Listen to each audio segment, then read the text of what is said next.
Hello everyone, I am Mansi and today I am going to teach you how to prove root 3 is an irrational number. So this is class 10th maths topic and ये chapter 1 का topic है in which we have to prove that root 3 is an irrational number. But before moving on to this, I would like to explain you two things जो इस पूरे question में आपको काम आएंगी और इसकी जगह कोई भी नंबर आएगा तो आप उसको ईजिली प्रूव कर पाओगे. I am going to tell you very easy method. और देखो ये हैं वो दो चीज़ें, तो आप इसको तो आप भूल जाओ, लेकिन आप इसको हाँ इन दोनों का आपको देखना है. तो यहाँ पे लिखा हुआ 8 इज इक्वल टू 2c. देखो इसका मतलब क्या है कि 8 के आप प्राइम फैक्टर्स क्या होते हैं. प्राइम फैक्टर्स मतलब होता है जो इस पर्टिकुलर नंबर को डिवाइड करेंगे. 8 को क्या डिवाइड कर सकता है, 2 कर सकता है. तो 2 इंटू 2 इंटू 2 ये प्राइम फैक्टर्स होते हैं. 2 2 जा 4 4 2 जा 8. ठीक है, तो अगर ये प्राइम फैक्टर्स हैं तो हम 8 को 2c ऐसे लिख सकते हैं. फॉर एग्जांपल 25 है.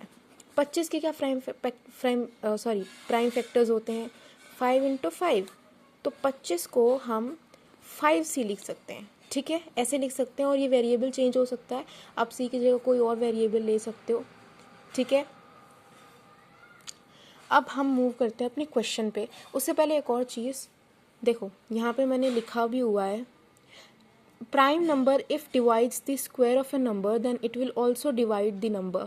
कि जो प्राइम नंबर है, आपको पता है प्राइम नंबर क्या होते हैं, जो एक से डिवाइड हो, जो सिर्फ जिनके प्राइम फैक्टर में सिर्फ एक होता है, वो किसी और से डिवाइड नहीं होते और खुद से डिवाइड होते हैं, वो होते हैं प्राइम नंबर. कंपोजिट नंबर आपको पता होंगे जो दो से ज़्यादा नंबर से डिवाइड हो सकते हैं. तो अगर प्राइम नंबर किसी का स्क्वायर रूट डिवाइड करता है तो वो उस नंबर को भी करेगा. समझ नहीं आया, कोई बात नहीं, मैं समझाती हूँ. देखो 2 64 को डिवाइड करेगा, तो मतलब 64 के स्क्वायर को डिवाइड कर रहा है तो वो उसके स्क्वायर को भी डिवाइड करेगा. 2 64 को डिवाइड करते हैं तो उसके स्क्वायर को भी करेगा. 2 8 को डिवाइड करते हैं तो उसके स्क्वायर को भी करेगा. Prime number if divide the square of a number it will also divide the number. हाँ ठीक है, ऐसे ही है. तो 2 अगर इसको कर रहा है तो 2 इसको भी करेगा. ठीक है, ये दो चीज़ें मुझे आपको समझानी थी. Now we will move to the question.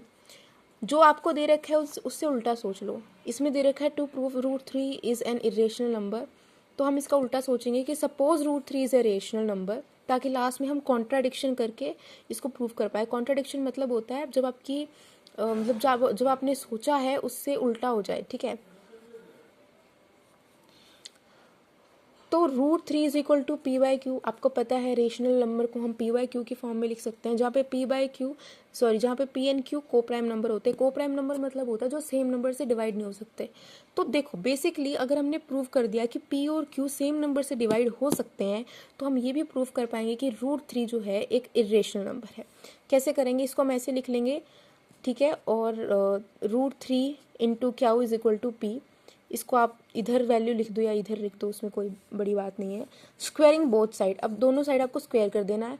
तो आपको पता है कि ये कट जाएगा, ये रूट स्क्वायर से कट जाएगा, फिर ये ऐसे आ जाएगा, इसका स्क्वायर नहीं कटेगा, तो फिर ये ऐसे आ जाएगा. अब जो चीज़ मैंने यहाँ पे आपको ये बताई थी वो सेम आने वाली है, यहाँ पे वो डिट्टो सेम आने वाली है. तो क्या हो जाएगा कि 3 डिवाइड्स पी स्क्वायर, तो 3 अब p को भी डिवाइड करेगा. उससे पहले देखो ये इक्वेशन नंबर आपको 1 माननी है, ये आपको 2 माननी है. और ये क्योंकि मैंने आपको जो 8 का एग्जांपल दिया था वैसा ही यहाँ पे होगा. अब ये 3 जो है p स्क्वायर को डिवाइड कर रहा है और फिर 3 p को भी डिवाइड कर रहा है. ये यहाँ पे ये वाली बात लग गई कि if prime number divides the square of a number then it will also divide the number. ठीक है, और ये 3 और 4 आपको इक्वेशन मान लेनी है. अब आपको क्या करना है, 4 इक्वेशन को 2 में पुट करना है. तो ये कुछ ऐसी आपकी बन जाएगी, क्योंकि यहाँ पे p is equal to 3c है, तो आप 3c का स्क्वायर लोगे इज इक्वल टू 3 क्या होगा स्क्वायर, और यहाँ पे आप स्क्वायर कर लोगे. 3 का स्क्वायर क्या होता है 9 होता है. इसका आप स्क्वायर नहीं करोगे, इसको आप ऐसे कैसे नीचे लिखोगे और काट दोगे. 3 से 9 कट जाएगा, तो क्या आ जाएगा यहाँ पे 3 स्क्वायर इज इक्वल टू क्या स्क्वायर. और अब ये फिर से वही बात आ गई जो यहाँ पे आई थी, p square is equal to 3 क्या स्क्वायर, यहाँ पे आ गया क्या स्क्वायर इज इक्वल टू ये 3c स्क्वायर. तो अब 3 डिवाइड्स क्या स्क्वायर और 3 डिवाइड्स क्या, तो ये आपकी होगी इक्वेशन 5.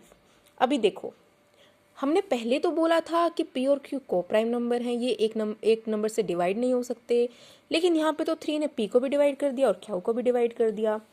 तो from this it is a contradiction to our supposition. Equation number 1 के पहले बोला कोप्राइम है, फिर 3 ने पी को भी डिवाइड कर दिया, क्यू को भी डिवाइड कर दिया। तो from 1, 3 and 5 this is a contradiction to our supposition and √3 is an irrational number, hence proved. तो ये प्रूफ हो चुका है। ऐसे आपको करना है स्टेप बाय स्टेप। इस ऐसे ही आप बाकी के नंबर्स भी प्रूव कर सकते हो। 2 भी बिल्कुल सेम तरीके से होगा, 5 भी ऐसे ही होगा, 25 भी ऐसे होगा। बाकी जो थोड़े बहुत और रूट नंबर्स हैं जिनमें आप कंफ्यूज हो सकते हो, उनके लिए मैं कल अलग से वीडियो बनाऊंगी। So thank you so much for watching. अगर ये वीडियो आपके लिए थोड़ी सी भी हेल्पफुल थी तो do not forget to like the video and subscribe the channel.